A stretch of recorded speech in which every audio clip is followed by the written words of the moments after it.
세상에 떠도는 기묘한 괴담들. 첫 번째 이야기, 일본 도쿄의 아키하바라에서 실제로 있었던 사건들.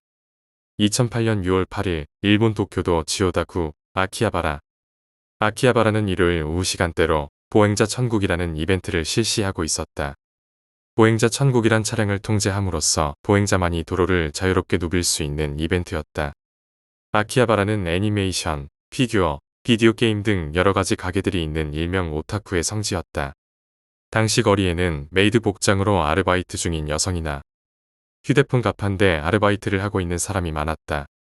많은 사람들이 거리를 다니며 관광 및 쇼핑을 즐기고 있었다. 차량은 한 대도 없었기 때문에 거리는 광범위했다. 수많은 인파들로 오글거리고 아이의 떼쓰는 소리, 종종 들려오는 비명소리로 가득했다. 아키하바라는 하루 종일 시끌벅적했다. 오후 12시 35분경 추오토리에 2톤 트럭이 빨간 불 신호가 들어왔음에도 불구하고 신호를 무시하고 갑자기 돌진했다. 트럭은 횡단보도로 돌진하면서 그대로 5명의 보행자를 들이박았다. 모든 게 순식간이었다. 육중한 트럭의 타이어에 깔린 사람들 대부분이 신체 일부가 보기 흉측할 정도로 함몰되어 있었다. 검붉은 색이 섞인 피가 아스팔트 도로 위를 물들게 했다.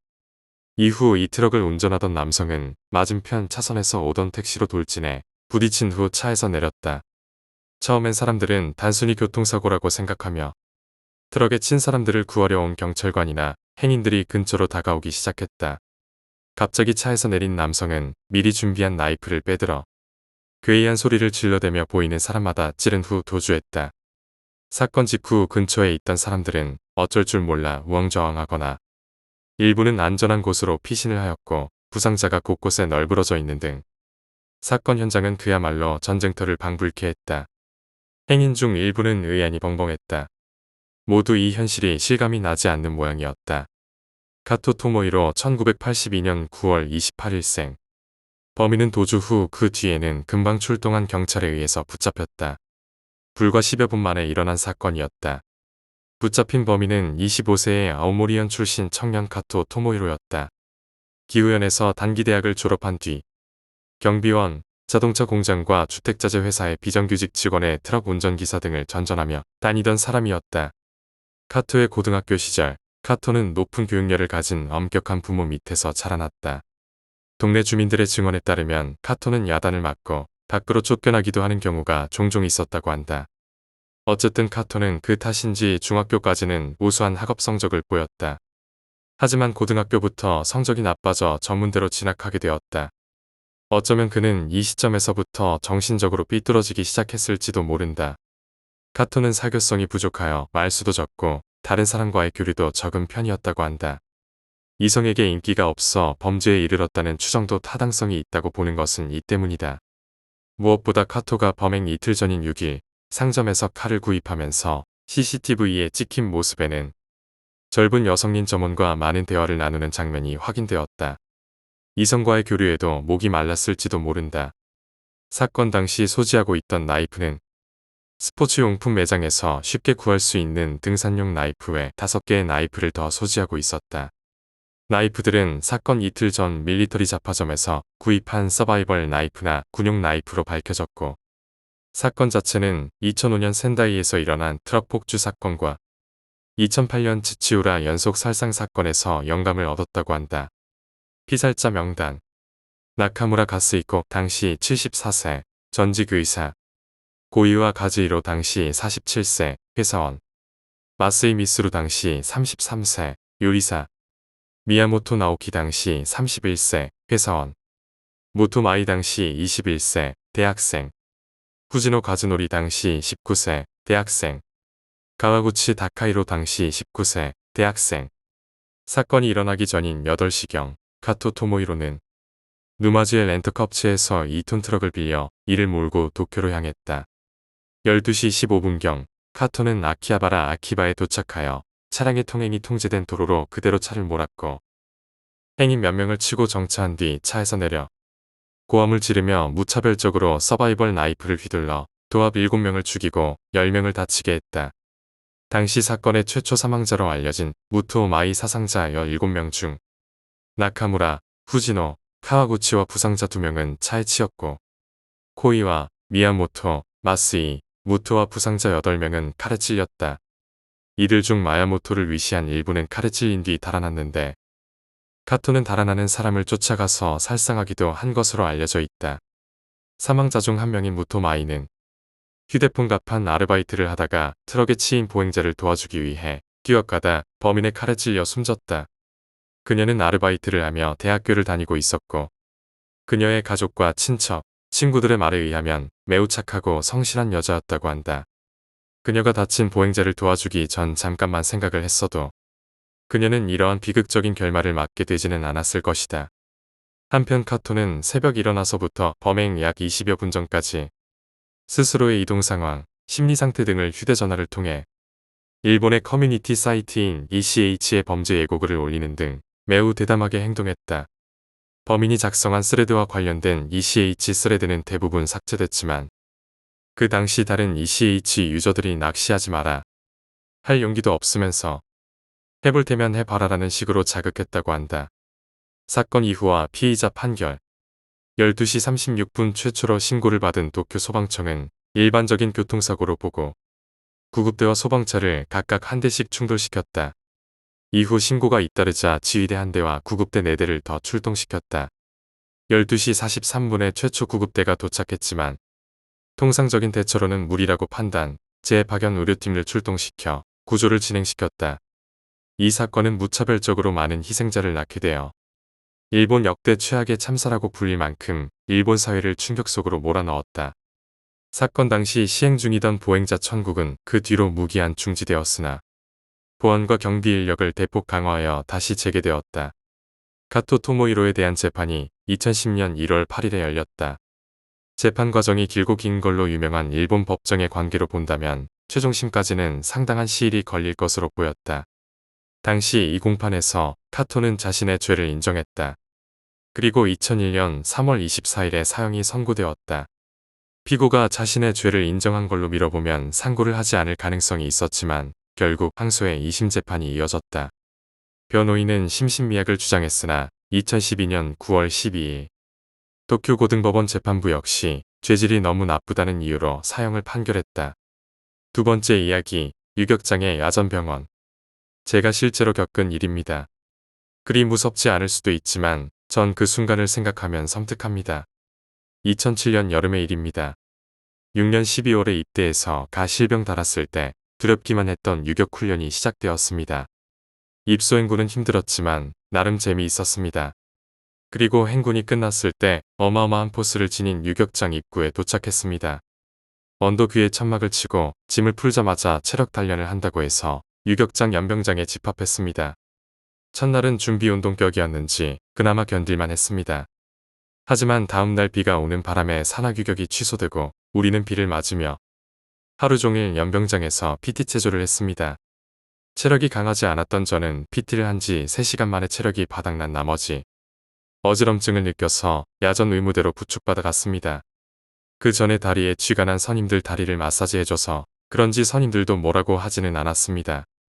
유격조교 한 명과 제 맞선임이 저를 부축해서 의무대 텐트에 내려놓고 갔습니다. 의무대 텐트 안에는 의무병 1병짜리가 한 명이 있었고 목포를 머리끝까지 뒤집어 쓴 정체 모를 사람이 누워 있었습니다.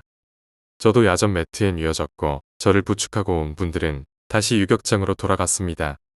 텐트 내부는 가림막으로 나뉘어졌었는데 한쪽은 의무관이 약품들과 함께 있었고 제가 있는 쪽은 병실 같은 곳이었습니다. 의무관이 잠깐 얼굴을 비추며 저한테 증상을 물어봐서 저는 어지럽다고 말했습니다. 의무관은 그 말을 듣고 의무병 1병한테 주사한데 놔주라고 말하고는 가림막 저편으로 사라졌습니다. 저는 어지러워서 눈을 감고 있다가 살짝 눈을 떠서 그 의무병을 보고 있었습니다. 의무병은 주사기를 가져와서 잘 포장되어 있는 주사 바늘에 포장을 벗기고 있었습니다. 그 순간 실수인지 의무병이 주사 바늘을 흙바닥에 떨어뜨리고는 살짝 몸을 숙여 그 바늘을 주워들었습니다. 그리고는 주사 바늘에 묻은 흙을 입으로 훅훅 불더니 저를 힐끗 쳐다봤습니다. 제가 보고 있다는 것을 알자 그 의무병은 부자연스럽게 주사 바늘을 버리고 새 바늘을 가져왔습니다. 저항할 힘이 없었던 저는 의무병이 원등 바늘로 주사를 놨더라면 반항하지 못했겠죠. 그 후로 의무병은 절대로 믿지 않습니다. 세 번째 이야기, 기면증. 기면증이라는 병이 있다. 나는 아마 이 병에 걸려 있는 것 같다. 이야기를 하고 있는 도중에도 의식이 사라지고 잠에 빠지는 묘한 병이다. 하루 중 일을 하고 있을 때는 괜찮지만 집으로 돌아가는 전철 안에서 갑작스레 잠에 빠져 내릴 곳을 지나치는 경우가 잦아졌다. 누구나 그런 일은 있다고 생각할지도 모르겠지만 아무래도 평범하지 않다.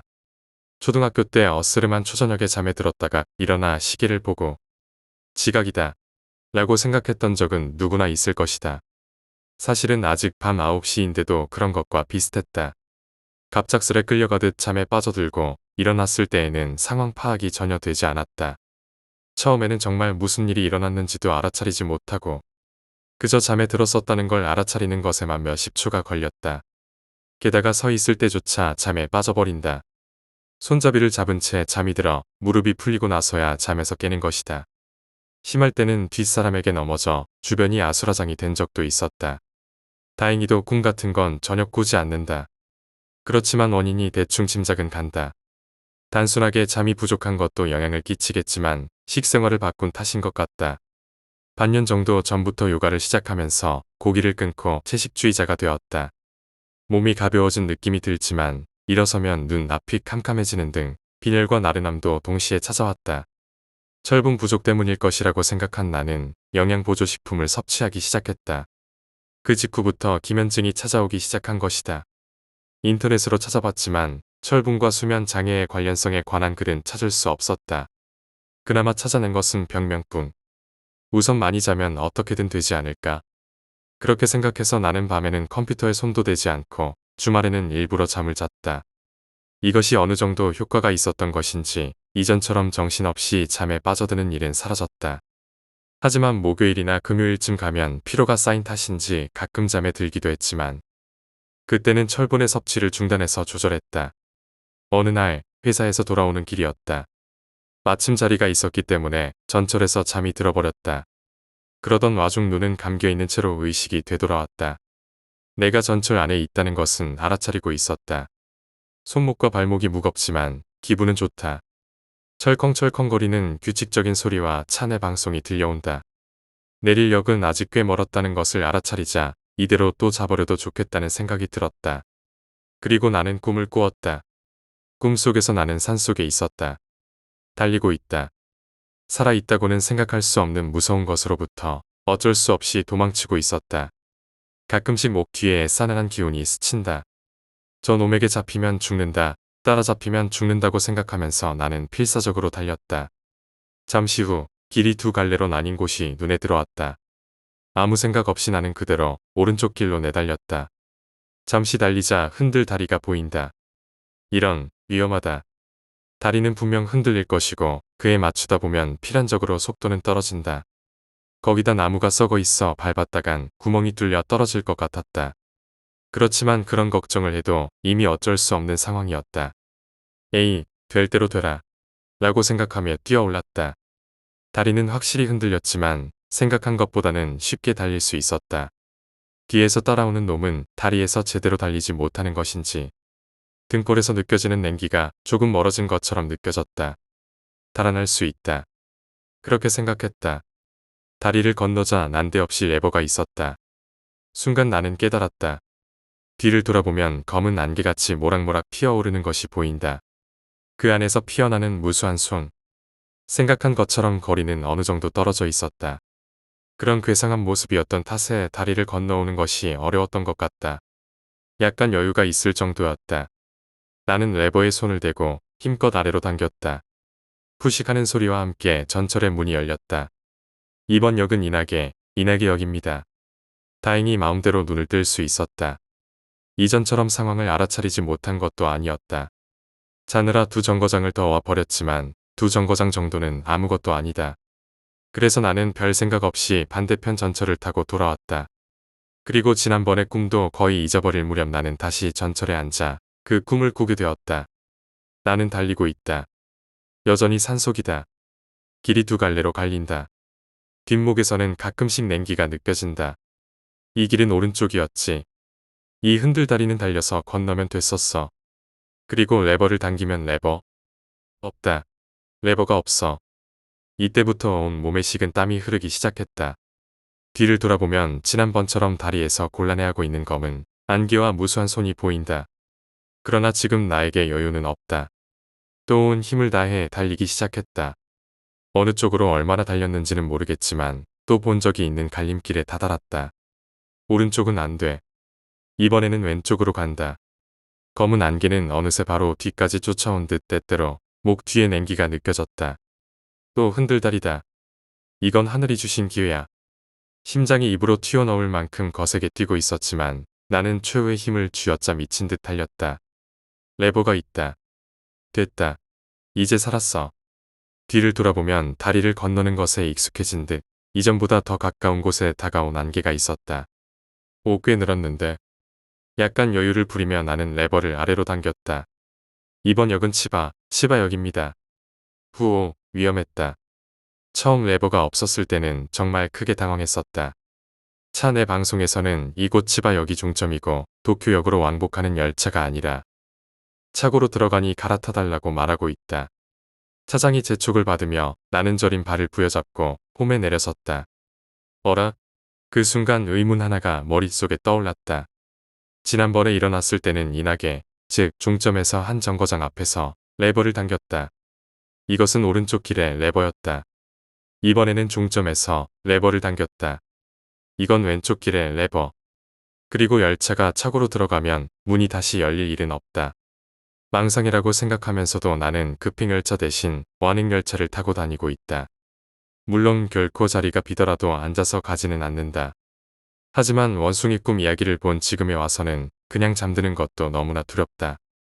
수면 부족인 탓일까? 요즘에는 일하는 도중에도 드문드문 잠에 빠지곤 한다. 나는 지금 각성제를 구하는 걸 진지하게 고민하고 있다. 네 번째 이야기, 빨간 바지. 제 누나 친구의 남자친구 이야기입니다. 저하고는 둘이서 술도 마시고 이런저런 얘기 다 하던 사이였죠. 이 형님이 상병쯤 됐을 때였습니다. 그날이 빡센 훈련이 있던 날이어서 소대원들 모두 10시 땡 치고 취침소등하니까 바로 골아떨어지는 분위기였답니다. 그 형님도 피곤해서 바로 잠들었고요. 그리고 그 형님이 꿈을 꿨는데 군대 오기 전 자기 동네였답니다. 근데 이상한 게 꿈의 배경빛이 회색이었습니다. 아스팔트 도로부터 하늘 색깔, 건물들까지 죄다 회색빛이었습니다. 조금 걷다 보니 멀리서 사람 하나가 보였습니다. 가서 자세히 보니까 돌아가신 친할머니인 겁니다. 너무 반가워서 할머니 끌어안고 왜 이제 오셨냐고 나 안 보고 싶었냐고 엉엉 울었답니다. 그러니까 그 할머니가 느닷없이 자기 손주 옷 한 벌 해줘야겠다고 따라오라는 겁니다. 그 형님은 알았다고 따라가니까 한참을 걸었답니다. 쭉 가다 보니 온통 회색빛 건물 중 사이에 새빨간 건물 하나가 눈에 띄더랍니다. 할머니가 저기라고 끌고 가는 겁니다. 이때부터 이 형님이 뭔가 이상한 예감이 들었다고 합니다. 그래서 할머니한테 할머니 죄송한데 저 그냥 다음에 살게요라고 하니까 할머니가 약간 화난 표정으로 일단 와보라고 닥달하시길래 어쩔 수 없이 따라갔답니다. 그 형님은 가게 안에 들어가니까 기분이 더 이상해졌습니다. 가게 안도 온통 새빨간색에 파는 옷도 전부 빨간색인 겁니다. 할머니한테 이건 도저히 아닌 것 같다고 그냥 나가겠다고 하니까 할머니가 급하게 새빨간 티셔츠 하나를 꺼내서 입어보라고 하는 겁니다.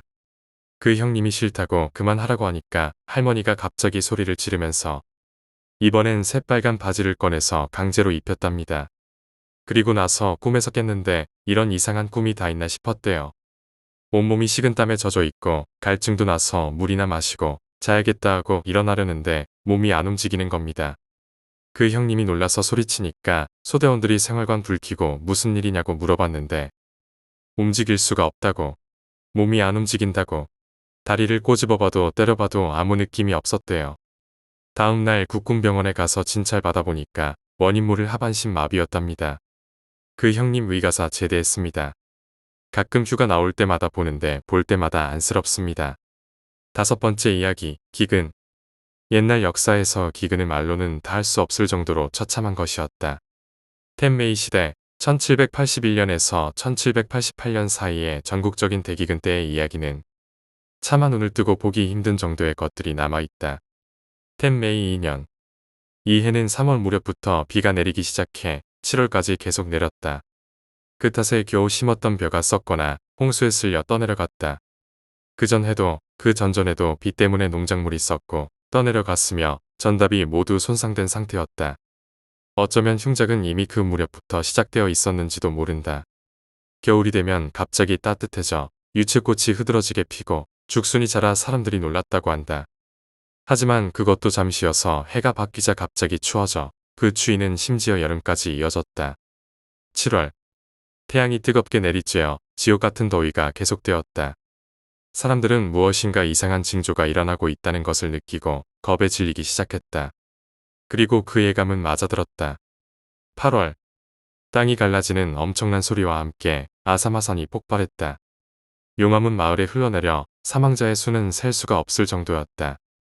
화산재 때문에 강의 흐름이 바뀌었다는 이야기가 있을 정도의 엄청난 화산 폭발이었다. 그리고 끝없이 비가 내리기 시작했다.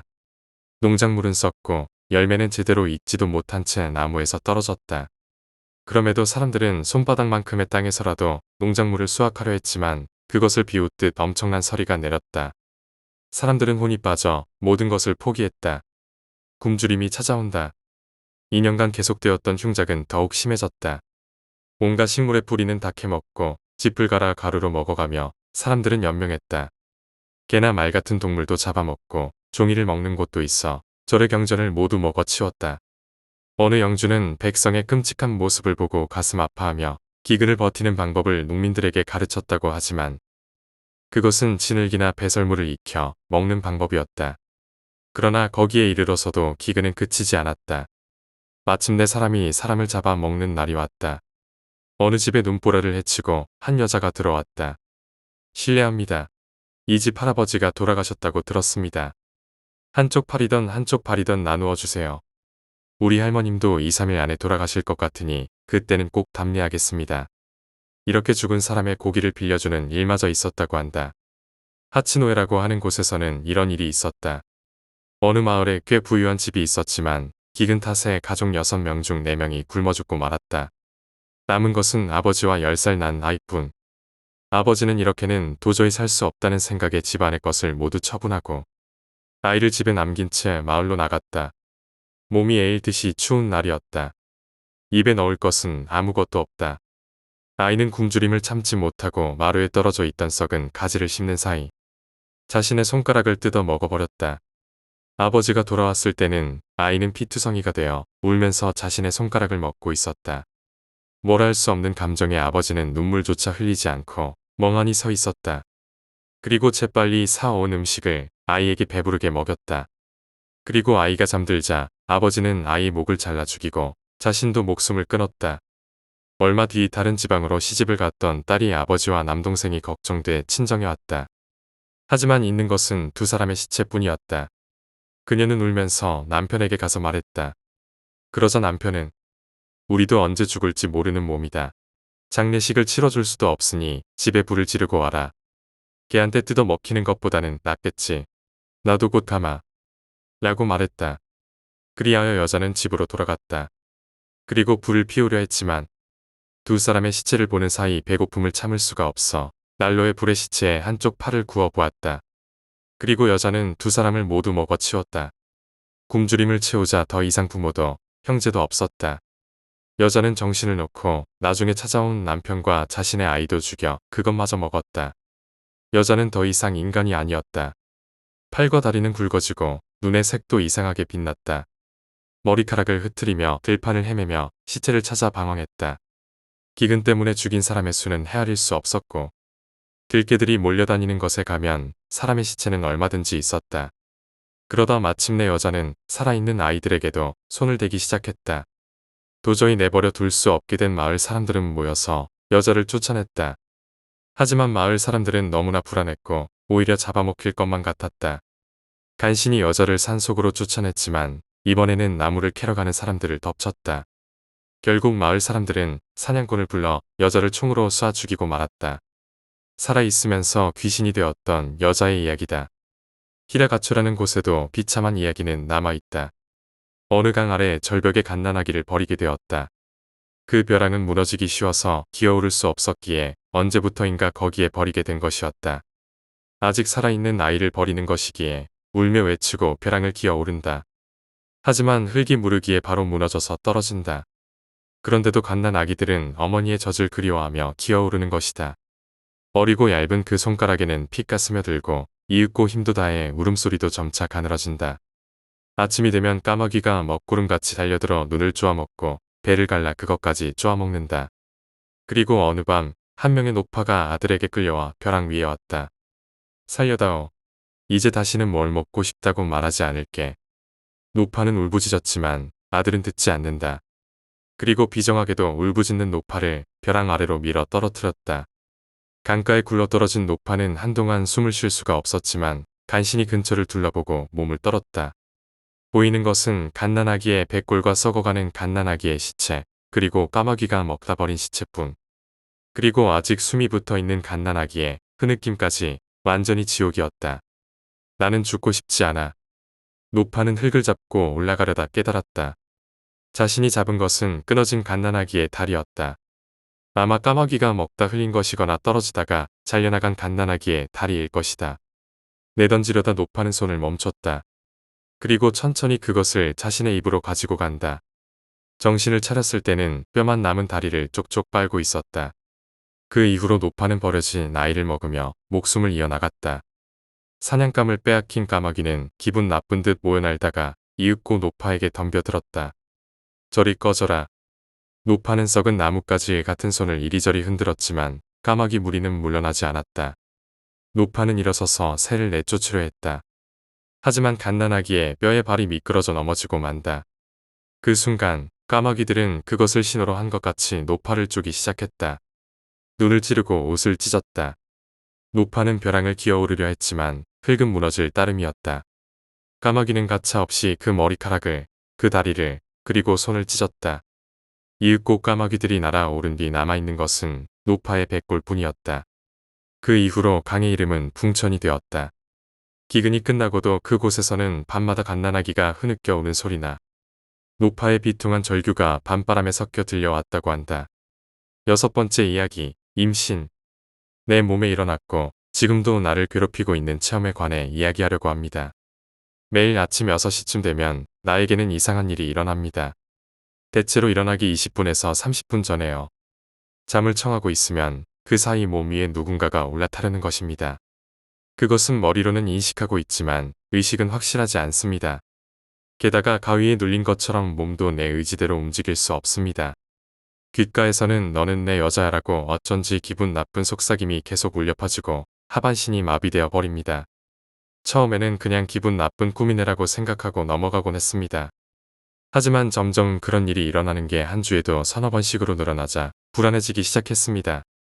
게다가 잠에서 깨어나면 반드시 속옷이 벗겨져 있었습니다. 가위에 눌린 것처럼 나 자신은 전혀 움직일 수가 없는데도요. 속옷이 벗겨져 있었다니 도대체 무슨 일이 있었던 것일까요? 마치 강간이라도 당한 것 같아서 나는 무척 기분이 나빴습니다. 그 현상은 언제나 잠에서 깨기 직전에 일어났기 때문에 나는 그 후 하루 종일 완전히 지쳐버립니다. 2개월가량 그 현상에 시달리며 내 체중은 43kg까지 떨어졌고 체력도 매우 떨어졌습니다. 게다가 그 와중에 생리마저 멈춰버렸습니다. 그것도 3달이나 연속으로요. 이상하다고 생각한 나는 산부인과에 찾아가 진찰을 받았습니다. 그러자 임신 중이시네요라는 청천벽력 같은 소리를 들은 것입니다. 나는 도저히 믿을 수가 없어서 그럴 리가 없어요라고 부정했습니다. 하지만 의사는 틀림없는 임신의 징후입니다. 그런데 이상한 것이 뱃속에는 아무것도 없어요. 라고 대답하는 것이 아닙니까? 이런 일이 있을 수가 있을까요? 그러나 그 후로 서서히 나의 배는 부풀어 오르기 시작했습니다. 나는 거기서 이전에 겪었던 그 이상한 사건을 떠올렸습니다. 그 괴상한 꿈은 현실이었던 것일까? 실제로 누군가에게 범해졌던 것은 아닐까? 하면서요. 바짝 말라버린 몸과는 달리 배만 만삭처럼 부풀어 오른 내 모습은 나에게도 충격이었습니다. 나는 일을 그만두고 고향의 본가로 돌아갔습니다. 그리고 임신으로 판정받은 지 10개월이 지나갈 무렵의 어느 날 나는 갑자기 맹렬한 복통에 시달리며 하루 종일 아파하다 흰 빛을 띤 정액 같은 액체를 토해냈습니다. 그러자 한껏 부풀어 올라있던 배는 원래대로 돌아왔습니다. 그 모습을 보고 걱정한 친척 아주머니 한 분이 어느 영감이 강한 사람에게 상의를 했다고 합니다. 그러자 그 사람은 그건 바로 망령의 어린아이야 라고 소리쳤다고 합니다. 그 사람의 말에 의하면 망령과 섹스를 하면 임신했을 때와 비슷한 현상이 일어나지만 정자가 없기 때문에 태내에서 아이는 자라지 않는다는 것입니다. 나는 이런 이상한 체험과 미혼인데도 임신을 했다는 것 때문에 고향에서 영 좋지 않은 소문에 시달리고 있습니다. 몸도 여전히 후유증에 시달리고 있어서 지금은 밖에 외출도 못하고 집에 박혀 있을 뿐입니다. 내가 이 글을 남기는 것은 다른 여성분이 나 같은 체험을 하게 된다면 최대한 빨리 영능력자 같은 분들에게 상담을 받아보라고 말하기 위해서입니다. 나도 조기에 원인을 밝혀냈다면 이런 꼴은 되지 않았을 텐데요. 7번째 이야기, 수백 년 전 일본 귀없는 맹인. 옛날 지금으로부터 약 700년 전에 시모노세키 해협 단노우라에서 오랫동안 패권을 다투오던 겐지와 헤이케의 마지막 전투가 있었다. 여기에서 헤이케는 완전히 패하여 헤이케의 여자나 아이들, 지금은 안토쿠 천황으로 기억되는 어린 천황도 목숨을 잃었다. 그리고 이 바다와 해변 역시 약 700년 동안 망령에 씌어 있었다. 나는 이전에 다른 책에서 헤이케라 불리는 단노우라 특유의 기묘한 개에 대해 언급한 적이 있다. 이 개의 등딱지에는 사람 얼굴 모양이 새겨져 있고 거기에 헤이케 사무라이 훈령이 붙어 있다. 그러나 해안을 따라가면 이것 말고도 많은 기묘한 일을 보고 듣게 된다. 달이 없는 밤에는 으스스한 불이 수천 개씩 해변을 날아다니며 파도 위에서 춤춘다. 어부들은 이 푸르스름한 불을 도깨비 불이라 부른다. 바람이 불 때마다 떠들썩한 전투 소리와도 같은 커다란 함성이 바다 쪽에서 들려온다. 사실 이전에는 헤이케의 망령들도 지금보다 훨씬 사나웠다. 망령은 밤마다 근방을 다니는 배들의 현에 몸을 들이대어 배를 가라앉히고자 하였다. 혹은 헤엄치고 있는 사람을 노려 차례차례 물속으로 끌어들이기도 했다. 아카마가세키의 아미다지는 단노우라 전투 이후 안토쿠 천황과 전사자를 모신 절이다. 아미다지가 세워진 것은 이러한 사자의 혼령을 공양하기 위한 것으로 절 근처 해변 쪽에는 묘지도 조성되었다. 그리고 절의 경내에는 물속에 투신하여 목숨을 잃은 천황을 위시하여 가신 중에서 중요한 사람들의 이름을 기록한 탑도 세워졌다. 이 혼령들의 사후 명복을 빌기 위한 법회가 정해진 날에 거행되었다.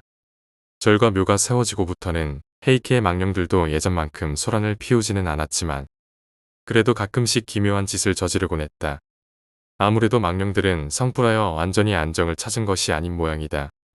몇백 년쯤 전에 아카마가세키에 호이치라는 맹인이 살았다.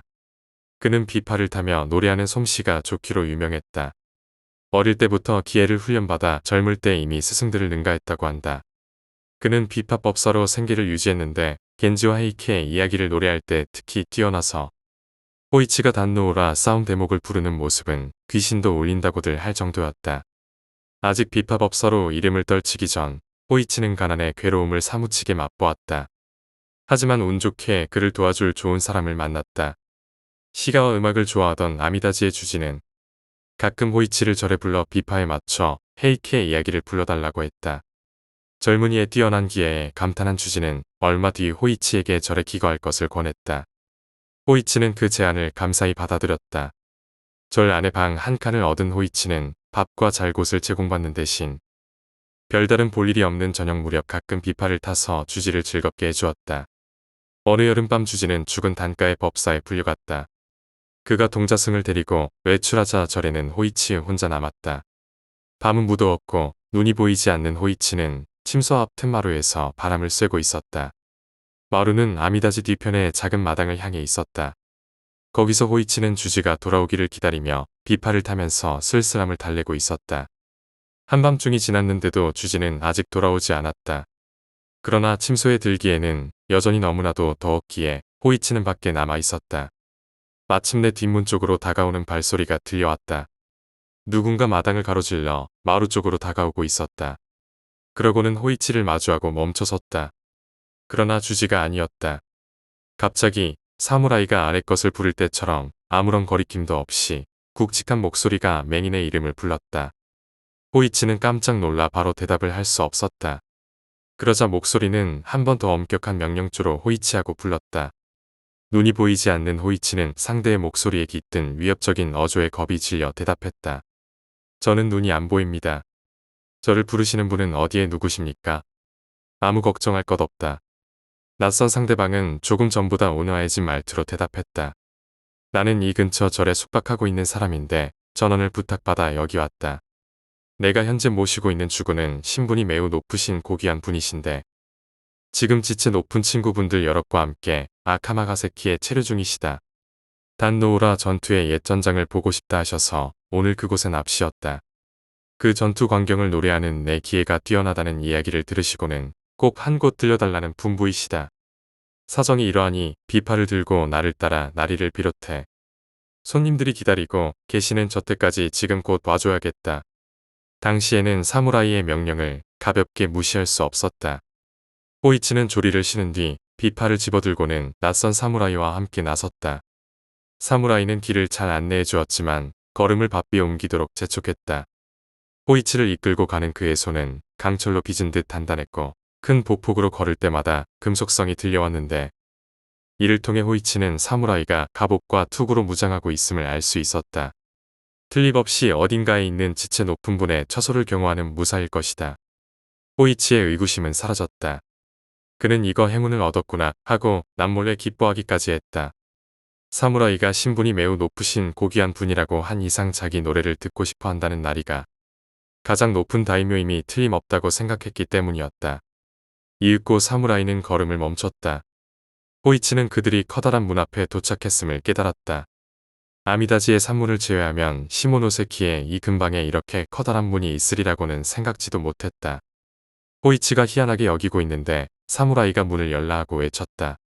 그러자 빗장을 여는 삐걱거리는 소리가 들렸다. 두 사람은 문을 지나 넓은 정원을 가로질러 또 다른 입구 앞에 섰다. 여기서 사무라이는 커다란 소리로 불렀다. 안에 계십니까? 지금 호이치를 데리고 왔습니다. 그러자 급한 발소리, 장지문 여는 소리, 덧문 밀어 올리는 소리, 소곤거리는 여자들의 소리가 들려왔다. 여자들의 말씨를 듣고 호이치는 어딘지 모를 지체 높은 집안을 모시는 이들이 분명하다고 판단했다. 하지만 자신이 어디로 이끌려왔는지는 여전히 짐작도 가지 않았다. 이것저것 생각할 겨를도 없었다. 그는 누군가의 손에 이끌려 돌계단을 몇 개 올라간 후 마지막 단에서 조리를 벗었다. 잘 닦은 마루가 깔린 끝도 없이 긴 복도를 따라가며 시녀의 손이 호이치를 안내했다. 기둥이 있는 모퉁이를 몇 번이나 돌았는지 기억할 수도 없었다. 그들은 놀랄 만큼 넓은 다다미 방을 몇 칸이나 가로질러 널찍한 연회석 중간쯤에 나섰다. 여기에 수많은 높으신 분들이 모여 계시는구나 하고 호이치는 생각했다. 버스럭거리는 옷자락이 숲속의 잎사귀가 서로 스치는 듯한 소리를 내고 있다. 또 많은 사람들이 낮은 목소리로 속삭이는 소리도 들린다. 귀족들의 말투였다. 호이치는 마음을 편히 하라는 말을 들었다. 그를 위해 방석이 준비되어 있었다. 그 위에 앉아 악기의 상태를 바로잡고 있자니 시녀들을 관리하는 시녀장인 듯한 사람의 목소리가 호이치에게 이렇게 고했다. 헤이케를 노래하고 비파를 타시오. 전곡을 부르려면 몇 날 밤이 걸린다. 그래서 호이치는 마음을 다잡고 물었다. 전곡은 금방 부를 수는 없으니 어떤 권을 불러드리면 좋겠습니까? 시녀장이 대답했다. 단노우라 전투편이 특히 정취가 깊다고 알고 있습니다. 그 대목을 부르십시오. 그래서 호이치는 소리를 드높여 괴로운 전투를 노래하기 시작했다. 울리는 비파의 음색은 노가 삐걱거리는 듯 흡사배와 배가 서로 돌진하는 듯 또 활이 위윙거리면서 어지러이 나는 듯했고 무사의 우렁찬 부르짖음이나 배전을 구르는 소리, 철모의 강철이 부서지는 소리, 나아가서는 찔려 죽은 이가 허망하게 파도 사이로 떨어지는 소리가 들려오는 듯했다. 그러자 호이치의 좌우에서 감동하여 칭찬하는 소리가 숨을 돌릴 때마다 들려왔다. 이 얼마나 훌륭한 기회인가.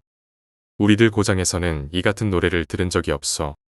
아니 일본을 다 뒤져도 호이치와 같은 헤이케의 이야기꾼은 없을 것이오. 점점 더 신이 난 호이치는 전보다 더 솜씨 좋게 노래하고 연기했다. 주위에서는 감탄의 침묵이 깊어갔다. 하지만 마침내 아름답고도 무력한 이의 운명을 노래하는 대목에 이르렀을 때와 여자들의 애처로운 추후와 팔의 어린 천황을 아는 채 바다에 뛰어든 이이노아마의 투신을 노래하는 대목에 이르렀을 때 듣던 이들은 모두 일제히 비통한 탄시를 길게 내질렀다. 그리고 미친 듯이 커다란 목소리로 울부짖었다. 눈이 보이지 않는 호이치는 자신의 소리가 이끌어낸 비애의 격렬함에 저도 모르게 겁을 먹고 말았다.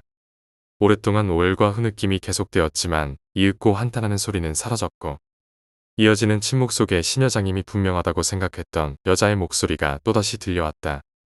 비파를 타고 헤이케를 노래하는 데는 그대에게 견줄 자가 없을 만큼 능하다고 들었으나 오늘 밤 노래에 보인 만큼 기회가 뛰어난 사람이 있는 줄은 몰랐습니다.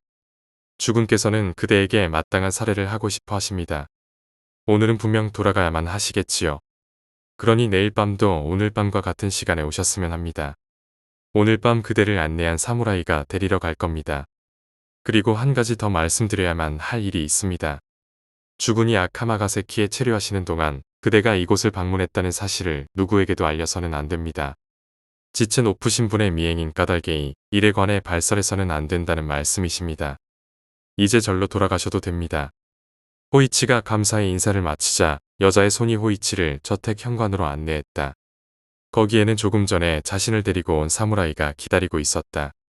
사무라이는 호이치를 절 뒤편 틈마루까지 데려온 후 거기서 발길을 돌렸다. 호이치가 돌아왔을 때는 벌써 동틀 무렵이었다. 아무도 그가 절을 비웠다는 사실을 눈치채지 못했다. 주지는 밤이 깊어 돌아왔기에 호이치가 자고 있다고 생각한 것이다. 낮 동안 호이치는 좀 쉴 수 있었다. 이 희한한 일에 관해서는 아무 말도 하지 않았다. 다음날 밤이 되자 또 사무라이가 데리러 와서 높은 사람들의 모임에 데리고 갔다. 호이치는 전날 밤과 똑같이 갈채를 받았다. 그러나 이 두 번째 외출로 절을 비웠던 것이 뜻밖의 일로 들통나버렸다. 다음날 아침 돌아왔을 때 호이치는 주지 앞에 풀려나갔다. 주지는 부드럽게 타이르듯이 말했다. 호이치, 자네 때문에 안절부절 못했다. 눈이 안 보이는 자네가 혼자서 이렇게 늦은 밤에 외출한다는 건 영 불안한 일이야. 왜 아무 말도 하지 않고 외출을 했는가? 나간다면 하인이라도 아무나 같이 보냈을 텐데. 대체 어디를 갔었나? 호이치는 얼버무리듯이 대답했다. 주지스님 용서하십시오. 조금 사사로운 볼일이 있어서요. 다른 시간에는 하기 힘든 일이었기에 그리 되었습니다. 호이치의 머뭇거림에 주지는 기분이 상했다기보다는 놀랐다. 그는 호이치의 대답에서 어딘가 어색한 솔직하지 못함을 느끼고 좋지 못한 일이 있는 것은 아닌가 의심했다. 눈이 보이지 않는 이 젊은이가 귀신에라도 홀린 것은 아닌가 생각한 것이다. 그 이상 캐묻지는 않았지만 주지는 호이치의 동정을 지켜보라고 일꾼들에게 슬쩍 일러두었다. 그리고 밤이 되어 또 절을 빠져나가기라도 하면 뒤를 밟도록 명했다.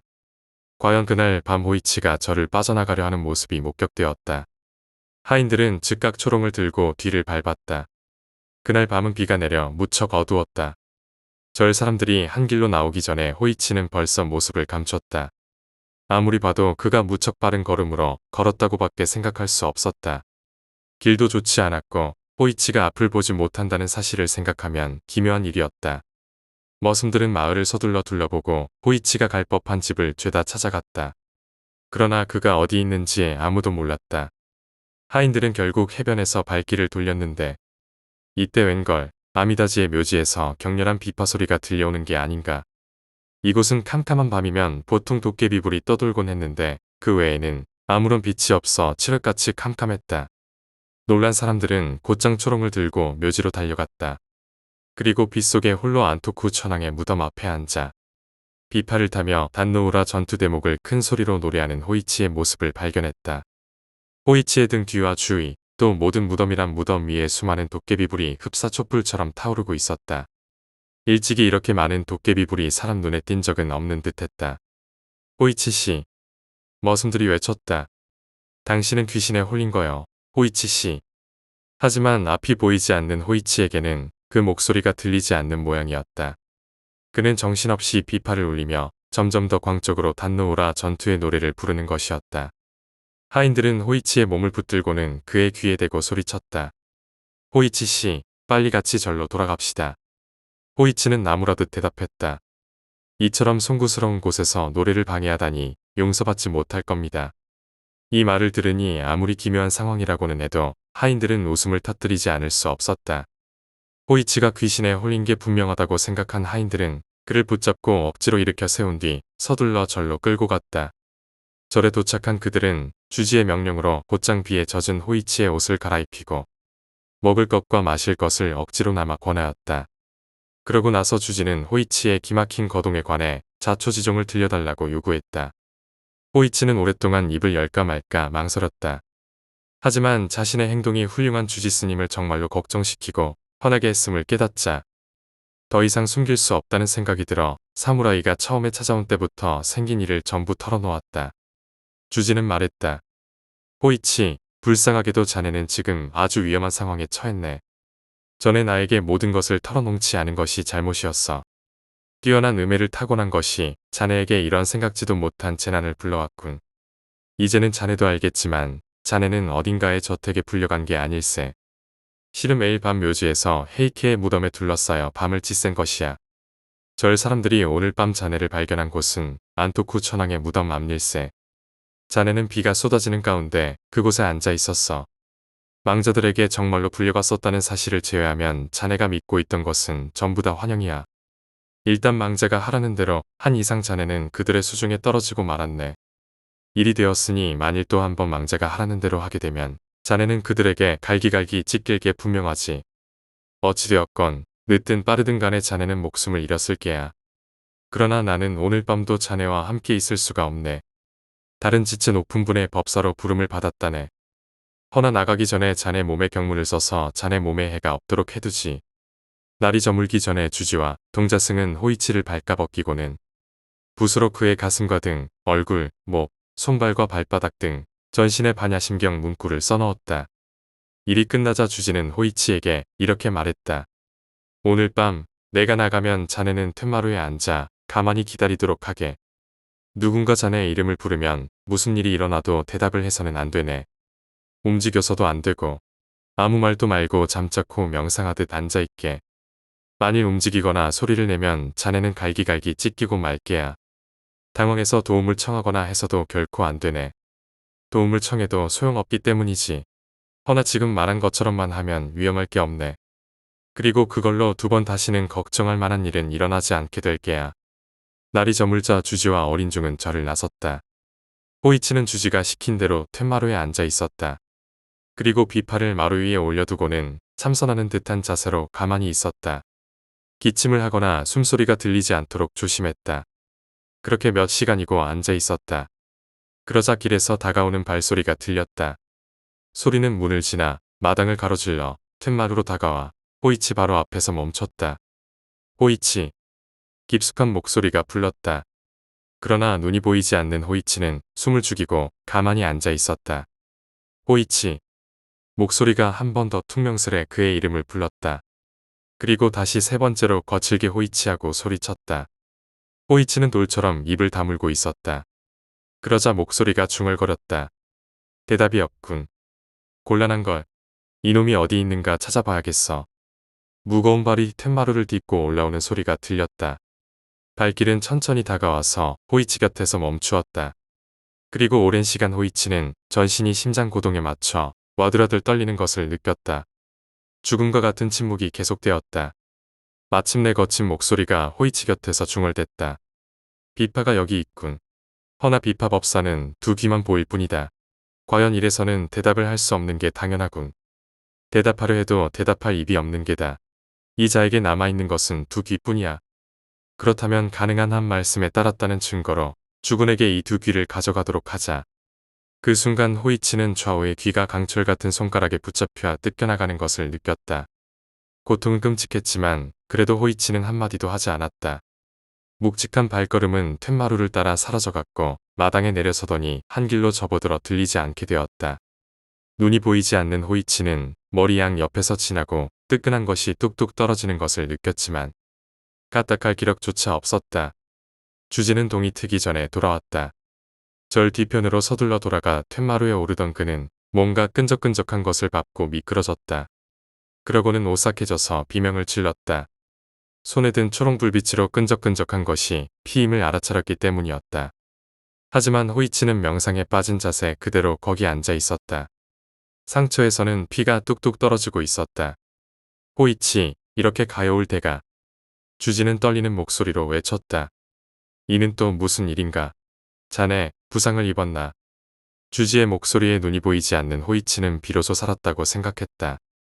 그리고 갑자기 소리내어 엉엉 울었다. 울면서 밤중에 일어난 일을 이야기했다. 호이치, 미안하게 되었다. 호이치, 미안하네. 내 잘못이네. 내 불찰이야. 자네 온몸에 빠짐없이 경문을 적었다고 생각했는데 귀에도 쓰는 것을 잊어버렸군. 그 부분은 동자승에게 맡겨두었는데 제대로 썼는지 확인하지 않은 것은 미안하네. 내 실수였네. 허나 이제는 도리가 없네. 가능한 한 빨리 자네 상처를 치료하는 수밖에. 자, 기운을 내게. 이제 위험한 일을 당할 일은 없을 거야. 2번 다시 그런 망자들에게 불려갈 일은 없을 테니. 훌륭한 의사의 치료 덕분에 호이치의 상처는 머지않아 차도를 보였다.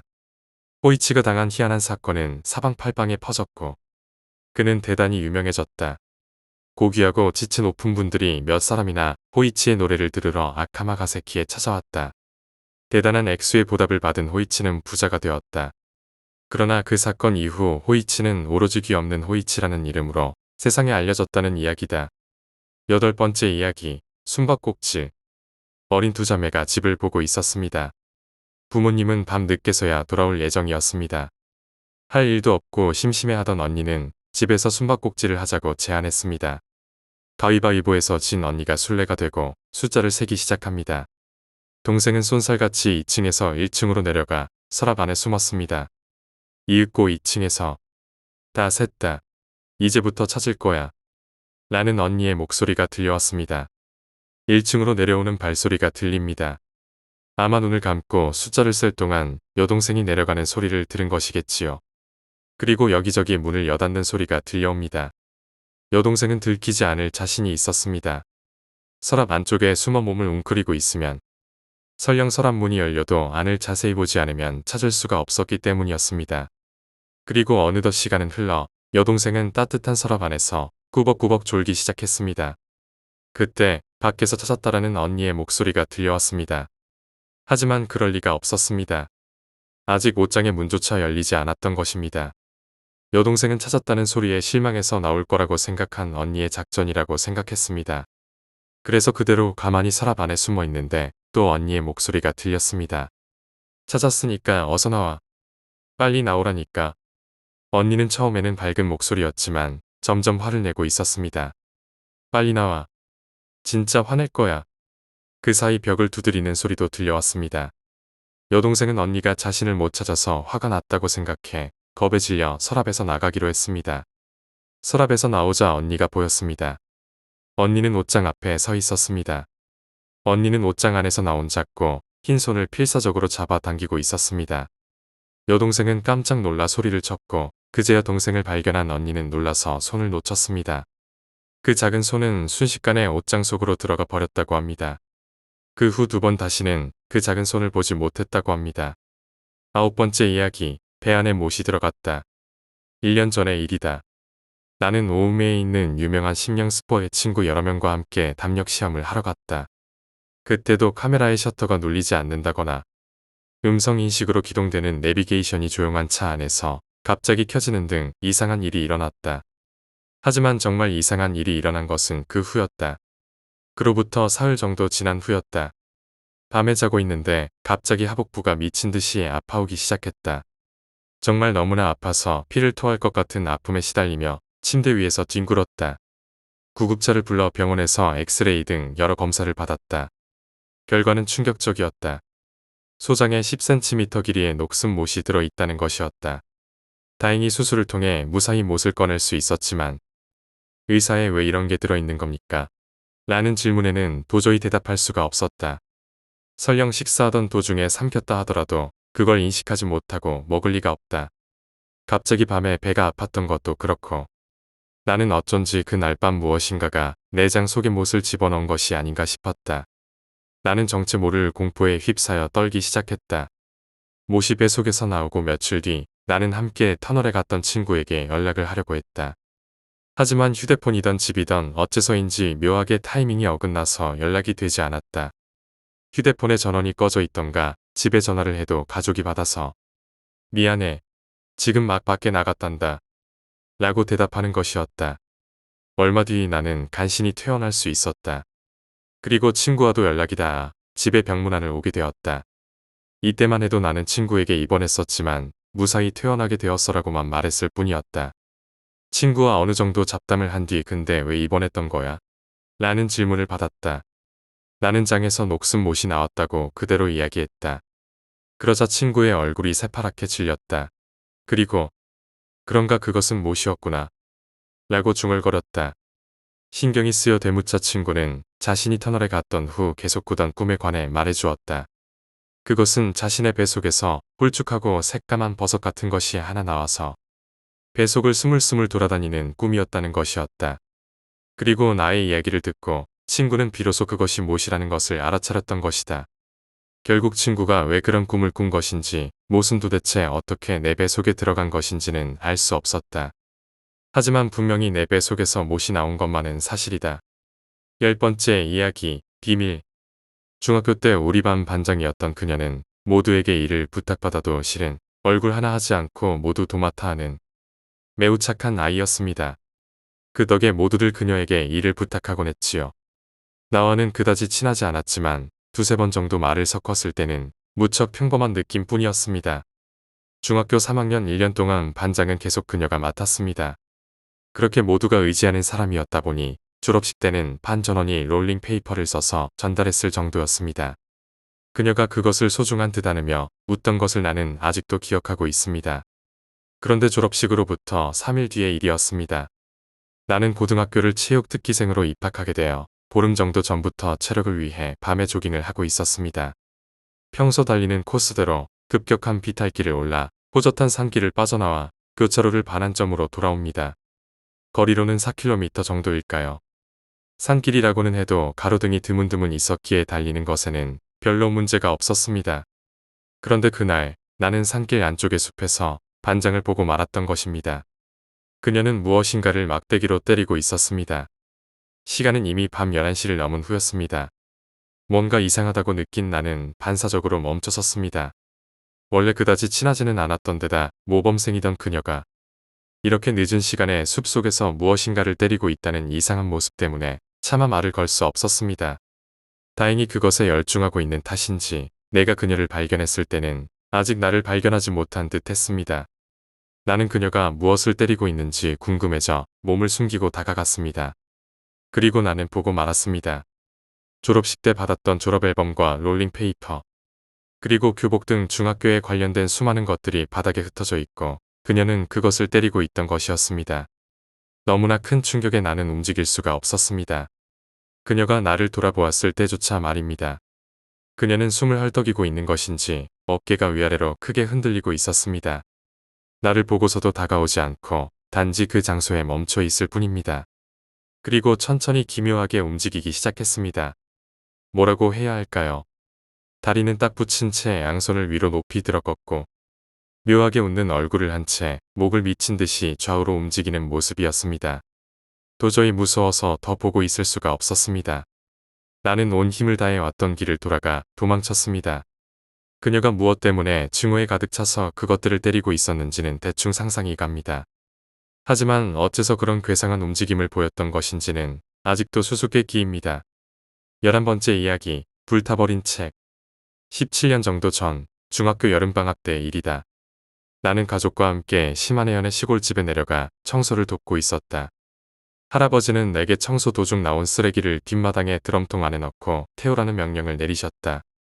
쓰레기 속에는 낡은 책 같은 것이 잔뜩 있어 나의 호기심을 끌었다. 하지만 모두 중학생에게는 어려운 학술서나 초능력이나 몬스터는 언급도 없는 시시한 소설뿐이었다. 흥미를 끌만한 것이 없다고 생각한 나는 닥치는 대로 책을 찢어 불에 태웠다. 그러던 도중 쓰레기 속에서 이상하게 낡은 책을 발견했다. 다른 책처럼 제본이 된 것이 아니라 구멍을 몇 개 뚫어 그것을 끈으로 묶은 형태의 옛날 책이었다. 무엇인지 알 수 없는 그림이 잔뜩 그려져 있고 옆에는 지렁이 같은 이상한 글자가 써 있었다. 그것이 무엇을 의미하는지는 알 수 없었지만 나는 지금까지 보았던 그 어떤 공포 만화나 영화보다 더한 두려움을 느꼈다. 겁에 질린 나는 무심코 그 책을 그대로 불 속에 던져 넣었다. 마음을 고쳐먹고 쓰레기를 계속 태우는데 불 속에서 으악하는 소리와 함께 드럼통 안에서 불이 솟구쳤다. 폭발한 것은 아니었지만 큰 소리가 났다. 거기에 놀라 가족이 달려와서 스프레이통 같은 걸 태우면 어쩌냐고 화를 냈다. 하지만 나는 맹세코 그런 것을 불에 넣은 적은 없었다. 시골에서 집에 돌아와 내가 대학에 진학할 무렵 할아버지로부터 전화가 걸려왔다. 대대로 그 동네의 촌장이 계승하는 책이 사라졌다는 것이었다. 전화를 받은 아버지가 모른다고 대답했더니 할아버지는 곤란해하면 전화를 끊었다고 한다. 당연히 나는 그 책이구나라고 생각했지만 무서워서 말을 할 수가 없었다. 할아버지는 그로부터 5일 뒤 세상을 떠나셨다. 신사의 계단에서 굴러 떨어지셨다고 한다. 할아버지가 돌아가신 것은 내가 그 책을 태웠기 때문일까. 멍하니 앉아 계신 할머니의 모습을 보자 가슴이 아파왔다. 장례식 내내 반쯤 열린 미닫이 문 너머 뒷마당에 드럼통이 보였다. 나는 지금도 그 드럼통이 너무나 무서워서 다가갈 수가 없다. 12번째 이야기, 장님. 세계대전 말기 독일의 이야기다. 어느 통통한 중년 부인이 쇼핑을 하러 가고 있었다. 그런데 길 건너편에서 지팡이를 짚고 색안경을 낀 장님이 비틀비틀 걸어오는 것이었다. 길에는 그 남자와 부인을 제외하고는 아무도 없었다. 부인은 너무나도 위태롭게 걸어가는 장님을 걱정해 다가가서 말을 걸었다. 제가 도와드릴게요. 장님은 그녀의 친절에 감사하면서도 남에게 의지할 수는 없다고 말했다. 하지만 부인은 끝까지 장님을 도와주겠다고 고집을 부렸다. 그러자 장님이 말했다. 그렇다면 이 편지를 봉투에 써져 있는 집에 가져다 주시겠습니까? 부인은 흔쾌히 승낙했다. 장님은 고개를 숙여 감사를 표했다. 두 사람은 헤어져서 각자 자신의 길을 나아갔다. 친절한 부인은 혹시 장님이 넘어지지는 않았나 걱정이 되어 뒤를 돌아보았다. 그러자 장님이라고 생각했던 그 사람이 지팡이를 어깨에 짊어지고 미친 듯이 달려가고 있는 것이 아니겠는가. 무서워진 그녀는 그 편지를 가지고 경찰서로 달려갔다. 경찰이 그 편지에 써져 있는 주소에 가자 2명의 남자와 1명의 여자가 고기를 해체하고 있었다. 그 거대한 창고에는 남녀노소를 가리지 않고 수십 명의 시체가 발견되었다. 그리고 문제의 그 편지 안에는 이런 내용이 적혀 있었다고 한다. 오늘은 이 고기가 마지막입니다. 13번째 이야기, 저주의 편지. 카시와기 요코는 매일 편지를 받는다. 매일 같은 여자아이에게, 매일 교문 앞에서, 매일매일 완전히 같은 내용의 편지를. 안녕. 돼지라고 놀려서 미안해. 빨갛게 책상 위에 물감으로 칠한 것도 이미 엄청 화났겠지만 용서해줘. 죽을 죄를 졌다고 생각하니까. 어서 옛날처럼 같이 친하게 지내고 싶어. 버리지 말고 편지는 꼭 간직해줘. 여하튼 정말 미안해. 료코와 치에미가 이런 관계가 된 것은 어느 남학생과의 연애로부터 시작된 것이었다. 그 남자와 료코가 사귀게 되어서 치에미는 바람을 맞게 된 것이었다. 그리고 그 이후로 치에미의 괴롭힘이 시작되었다. 돼지라고 뒤에서 놀려댄다거나 가방 속에 면도날을 넣는다거나 누군가가 책상에 빨간 물감으로 마구칠을 해댄 적도 있었다. 이건 역시 분명 치에미의 짓일 것이었다. 그러나 어느 날 갑자기 치에미는 괴롭힘을 그만두더니 교문 앞에서 편지를 건네주기 시작했다. 저기, 이제 됐어. 나 전부 용서했어. 료코는 그렇게 말했지만 부탁이야. 편지를 받아줘. 내 기분이 시원치 않아서 그래. 정말 미안해. 어쩔 수 없이 료코는 매일 아침 편지를 받는 것이 일과가 되어버렸다. 그렇지만 치에미에게 편지를 받기 시작할 무렵부터 점차 몸이 불편해져 갔다. 날이 갈수록 몸은 점점 약해져 마침내 침대에게 일어나는 것조차 힘들어졌다. 어머니는 걱정해서 의사를 불렀지만 원인은 알 수 없었고 병세는 악화되어 갈 뿐이었다. 그리고 그런 상황이 되어서도 매일 치에미는 병문안을 와서 같은 내용의 편지를 두고 갔다. 그러던 어느 날 할머니가 시골에서 찾아오셨다. 할머니는 당황한 얼굴로 료코의 방에 들어오셨다. 그리고 침대에 누워있는 료코의 얼굴을 놀란 듯이 내려다 보았다. 역시 그렇구나. 할머니, 너는 지금 저주를 받고 있어. 저주르려. 할머니는 염주를 꺼내들고 료코의 방을 쓱 둘러보았다. 그리고 무언가 눈치챈 듯 료코의 책상에 달려가 서랍을 열었다. 안에는 치에미에게 받은 수많은 편지가 가득 들어 있었다. 이거다. 할머니는 가지고 있던 자료에 편지를 모두 쓸어 담았다. 이런 걸 가지고 있으면 안 된다. 빨리 불제를 받아야 해. 그렇게 말한 뒤 할머니는 편지를 가지고 집에서 뛰쳐나가셨다. 그날 이후 점점 료코의 몸 상태는 좋아져 갔다. 동시에 치에미의 모습이 보이지 않게 되었다. 그리고 며칠 뒤 료코는 서랍 한 구석에 치에미의 편지가 한 통 남아 있다는 것을 깨달았다. 별 생각 없이 편지를 읽은 료코는 무심코 비명을 질렀다. 저주의 정체가 눈에 들어온 것이었다. 원한이 깃들어 있는 부분. 딱 한 줄이었다. 료코는 편지를 세로로 보고 앞글자만 읽어보니 안 돼. 죽어버려라는 문장이 완성됐다.